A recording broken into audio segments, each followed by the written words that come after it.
Assalamualaikum warahmatullahi wabarakatuh. Saya Mehmet, suka disebut Mehmet Hakim, seorang senior agronomis dari Bandung ya. Saya dulu praktisi di salah satu PTPN. Saya pernah jadi dari asisten sampai ADM di kebun sawit, kebun karet, bahkan di pabrik gula sudah juga ya. Jadi alhamdulillah ketiga-tiga komoditi ini dikuasai lah ya, nggak terlalu sulit. Dan alhamdulillah juga di setiap tempat dulu kalau saya kutak-kutik ya produksinya naik gitu ya. Jadi ada pengalamannya. Kemudian setelah pensiun justru saya sekolah lagi ya. Uh, Sehingga teori-teorinya juga agak apa namanya uh, lebih banyak di menjadi dasar ya, menjadi dasar dari yang kita sampaikan ini. Nah, saat ini kita bahas masalah program biodiesel ya, B100. Ini agak ramai karena ya ini semacam spektakuler juga. Karena kalau kita berpikir normatif ya, kita berpikir normatif seperti apa adanya sekarang, itu memang nggak cukup ya. Padahal ini mimpinya Menteri Pertanian Amran Sulaiman dulu ya, 5 tahun yang lalu itu sudah ingin mencapai menuju ke B100, tapi belum kesampaian ya, tersendat berbagai halangan ya. Dan dia sudah mencoba di traktor, mencoba di mobil ya, misalnya hasilnya istimewa, lebih hemat dibanding dengan minyak bumi. Nah, sekarang itu ditimbulkan lagi oleh Menteri Pertahanan ya, Pak Prabowo, ingin mencapai B100. Ini kan keren nih ya, sama-sama punya visi ke depan ini dua-dua menteri ini ya. Dan bahkan nanti kalau jadi presiden ya lebih bagus lagi ya, mudah-mudahan ini tercapai ya. Nah, masalahnya sekarang Uni Eropa ini selalu usil, ingin menekan kita supaya sawit kita jangan berkembang, supaya sawit kita mati pelan-pelan. Itu keinginan mereka ya. Makanya mereka selalu menghambat penjualan CPO kita ke mereka. Dan mereka akhirnya nggak bisa apa-apa setelah tahu bahwa kelebihan konsumsi CPO kita itu dipakai untuk biosolar. Jadi kalau mereka nggak mau beli nggak apa-apa, kita pakai aja buat solar. Nah, mereka terpukul gitu. Tapi tetap ya. Dan terakhir ada yang disebut European Union Deforestation Regulation ya. Ini memang kita nggak boleh kalau ada hutan dibabat terus tanam. Ini kan banyak tuduhan bahwa orang-orang perkebunan ini menebang hutan kemudian menanam sawit. Seingat saya suka keliling di Sumatera, di Kalimantan ya. Itu nggak ada yang begitu tuh. Yang ada orang-orang HPH nebang kayu, setelah itu dibiarin, kan banyak ladang tumbuh tuh. Nah, areal yang terlantar itulah yang ditanamin sawit. Makanya keluar surat HGU-nya karena dirubah menjadi APL. Nah, bukan orang nanam sawit nebang pohon terus mahal. Dan orang-orang kebun sawit itu nggak paham dia jual kayunya ya. Tapi kalau orang HPH memang itu mainannya ya. Ini sampai sini dulu ya pengertiannya nih, jangan sampai keliru deh ya. Kemudian produksi CPO nasional kita itu sekitar 50 juta ton ya, 50 juta ton. Nah, ini 25 juta ton dipakai untuk keperluan dalam negeri, ada yang untuk pangan, ada yang untuk industri. Tapi ada juga untuk biodiesel. Ya, untuk bensa belum ada ya. Tapi 2-3 tahun lagi itu buat Mensa saya kira cukup banyak ya. Ini kita harus sambut dengan baik ya hasil-hasil teknologi para dosen-dosen kita, para peneliti kita ya dari ITB ini. Jadi kalau setelah kita hitung-hitung, kalau kita mau menuju B100 itu produksi nasional harus di atas 90 juta ton. Artinya kita kekurangan 40 sampai 42 juta ton. Dari mana itu? Ya. Nah, ini agak sulit. Nah, tapi sulit itu buat orang yang tidak mau berbuat. Kalau kita mau berpikir, nggak sulit, gampang. Ya, ada beberapa ininya, ada beberapa langkah yang sebenarnya bisa diinikannya. Pertama nih, ada 4 langkah lah. 1, melakukan replanting, dan ini sedang dikerjakan oleh dinas perkebunan lewat Dirjen Bun. Biayanya ini juga dari Menteri Keuangan ya, lewat BPD PKS. Untuk bayangkanlah 1 hektar replanting, 1 hektar kelapa sawit dibiayain sampai 60 juta. Cukup bagus ya. Ini Departemen Keuangan realistis lah dalam hal ini ya, kita harus akui ya, ini bagus nih. Kemudian di perkebunan yang ada di seluruh Indonesia ini yang tergabung dalam GAPKI ataupun yang barangkali tidak tergabung di sana, itu banyak sekali lahan-lahan yang sudah izinnya sudah keluar tapi belum ditanamin ya, dengan berbagai masalah. Pertama, mungkin masalah uang, nggak ada. Yang kedua, managerial capability-nya nggak ada. Dan nggak paham. Jadi kan banyak orang punya uang beli kebun sawit, tapi dia nggak paham untuk mengurus sawitnya. Gimana supaya menguntungkan. Beda dengan orang-orang yang profesional. Ya, saya ambil contoh yang gampang di PTBN.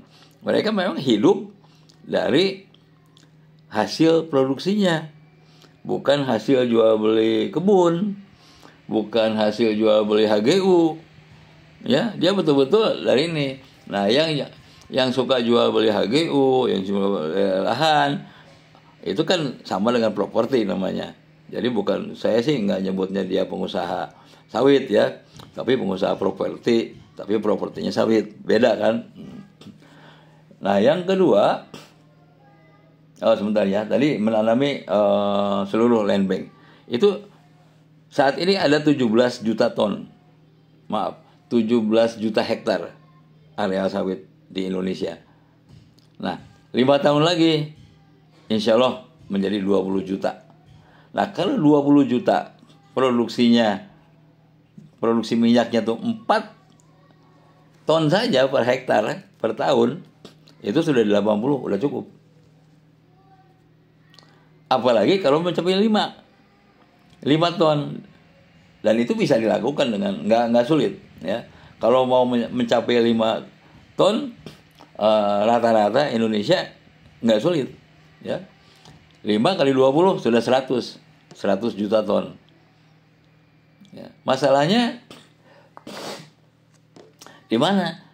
Kita kan selalu menghitung itu kalau rata-rata, yang nggak ditanemin dihitung juga, yang kebun-kebun jelek dihitung juga, yang jalannya jelek nggak bisa dipanen dihitung juga. Ya iya, jadi akhirnya rata-ratanya hanya 3 ton saja per hektar per tahun.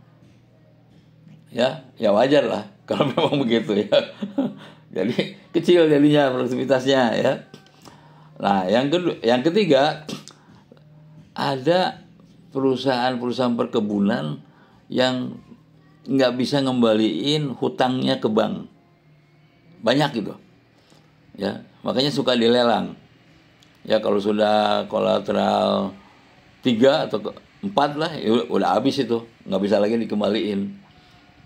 Lah kenapa kebun-kebun ini nggak diserahin aja ke PTPN? Kan PTPN ini punya pemerintah, banknya ada Bank Mandiri, apalagi BRI, kembaliin aja ke PTBN. Kan itu sama-sama pemerintah ya, sama-sama juga dari BUMN. Ya, hanya ini unitnya bank, ini unitnya perkebunan. Itu akan lebih efektif dan akan menambah produktivitas. Ya, apalagi sekarang luasan PTBN itu hanya 3,5% dari total luas Indonesia. Dari 17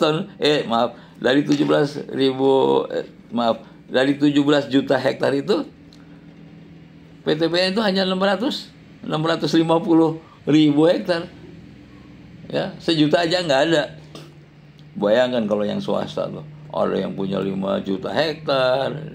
Ini PTBN digabungin nih dari 14 PTBN, katakanlah ditambah Raja Wali, itu nggak nyampe segitu. Ini pemerintah agak abai ini sama PTBN.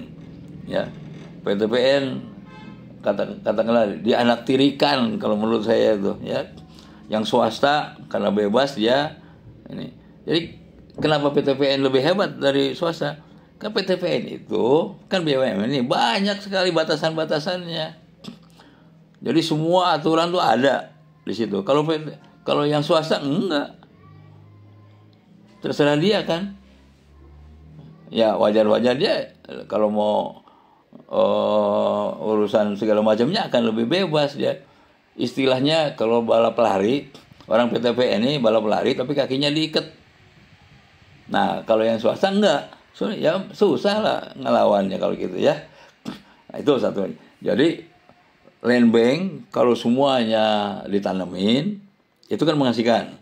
Kemudian perusahaan-perusahaan yang terlantar, ya, yang tidak menghasilkan, ditanam tapi enggak menghasilkan, itu diserahkan ke PTBN. Kan jadi menghasilkan juga, negara juga yang untung. Nah, yang keempat ini dia. Kita gunakan teknologi production force management. Ya. Yang terdiri dari manajemen akar dan kanopi. Kalau akarnya dirawat dengan baik, daunnya juga akan baik. Tapi kelebihan daun jelek, kekurangan daun juga jelek. Ini yang harus diinikan ya. Saya sendiri kaget ya melihat hasil ini.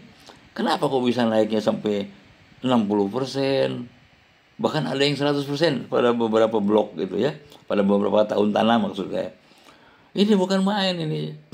Makanya saya beranikan itu antara 30-80%, padahal bisa di atas 100%. Jadi kalau hanya untuk nambah 42 juta ton nggak masalah, bisa. Secara teknis bisa, tapi tergantung dari kemauan politik pemerintah sampai mana nih. Kalau memang mau ya bisa, kalau memang nggak mau ya kayak gula kan nggak ada kemauan politik dari pemerintah ya, dibiarin aja biar impornya gede karena pemerintah dipengaruhi oleh luar ya, sehingga enakan impor, ngapain katanya mahal-mahal beli gula, produksi gula di Indonesia. Tidak, impor aja lebih murah. Kalau pola pikir kita ya seperti itu, ya rusak. Kita nggak bakal menjadi negara yang kuat. Ya, kita lihat ke Jepang, coba lihat padinya, beras paling mahal di dunia di sana. Tapi didukung oleh ini supaya jangan impor terus. Ya. Nah, tadi dua cara tadi, pertama rekayasa teknik biokimia dan rekayasa teknik agronomi, kalau dua-duanya dilakukan dengan baik, udahlah negara lain nggak bisa mendikte kita. Lagian ngapain pula negara-negara Barat ikut-ikutan ngurusin dalam negeri Indonesia? Kita kan udah merdeka benar-benar ya. Oke. Nah ini ada produksi nih. Kata orang lain mungkin ini agak sulit, tapi kalau menurut saya enggak ya. Sebentar ya, saya ini kan.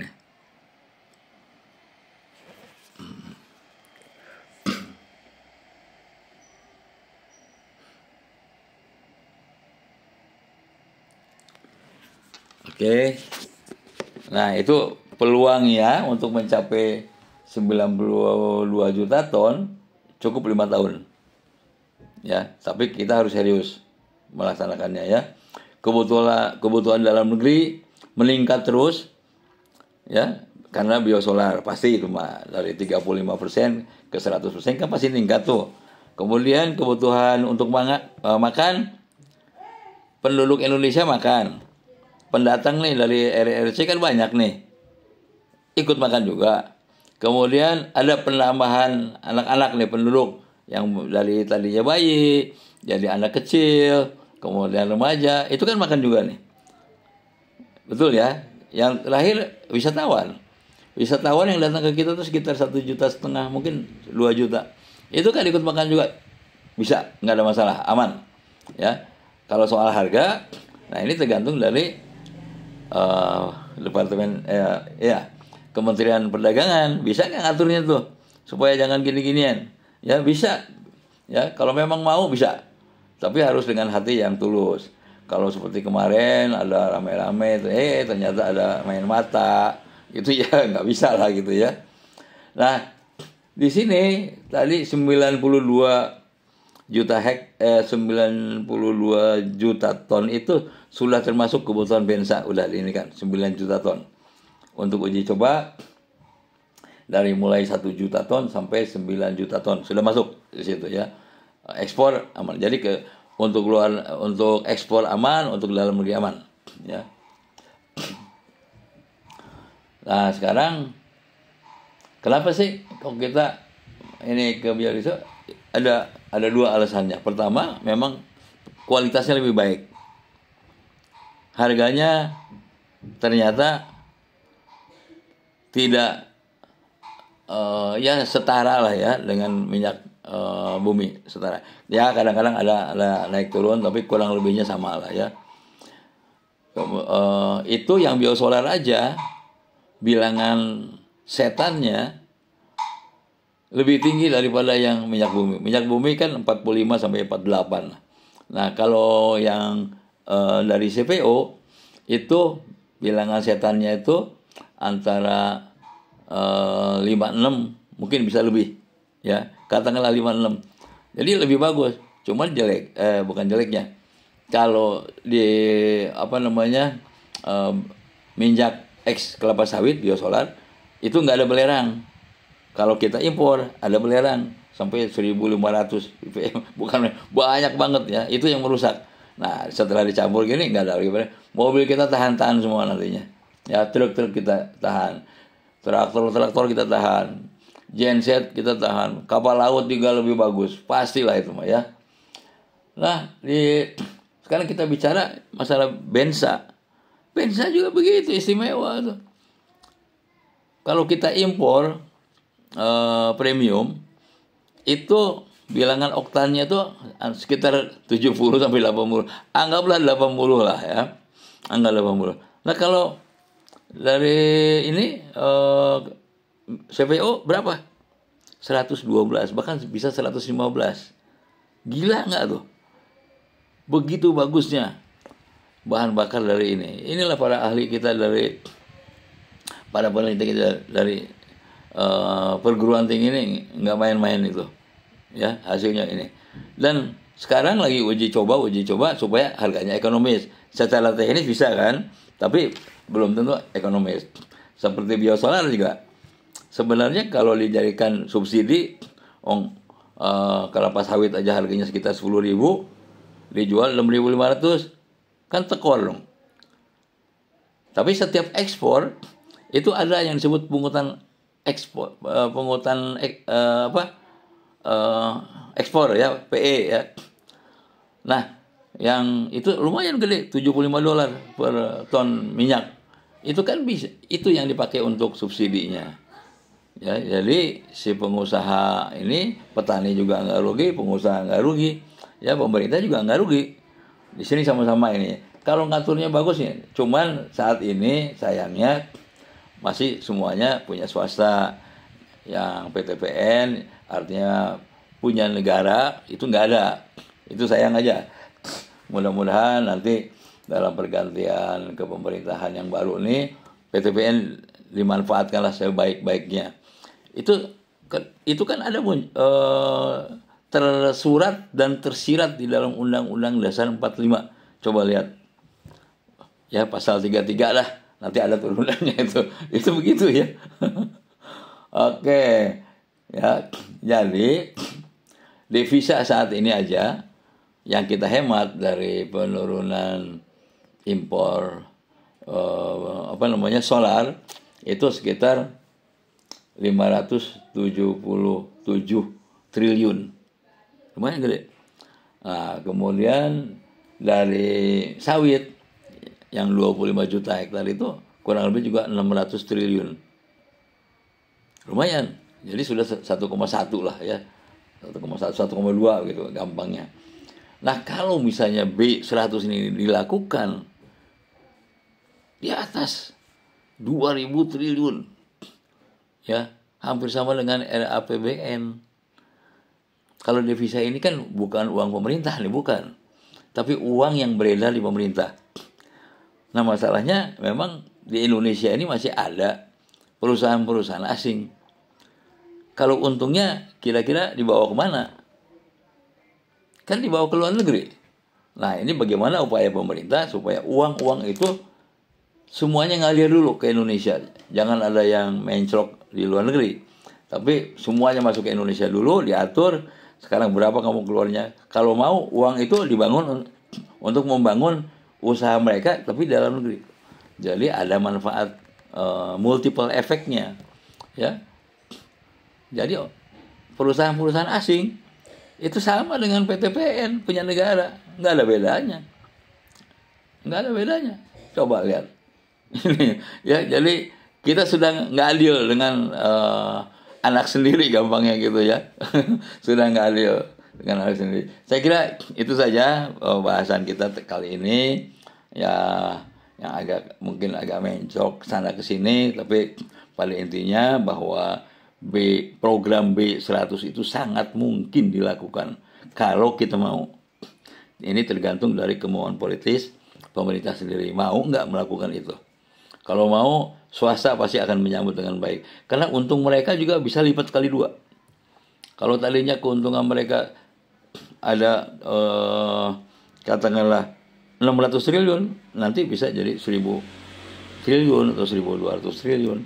Kalau petani yang punya 4 hektar, ya, nambah 10 juta aja per hektar sudah 40 juta. Nambah 4 juta per 3,5 juta sampai 4 juta per tahun, ya, per bulan. Jadi ini bisa lah untuk nyekolahin anak-anak, insya Allah sampai ke perguruan tinggi bisa, ya. Apalagi kalau benar-benar dia ningkatnya lebih tinggi. Katakanlah kalau sekarang produksinya sekitar 15 ton TBS kali 2.000 aja 30 juta. Nah, kalau double jadi 30, ini jadi 30 ton per hektar kali 2.000 aja sudah jadi 60 juta. Bukan main per hektar ya. Bukan ini. Oke, terima kasih. Wassalamualaikum warahmatullahi wabarakatuh.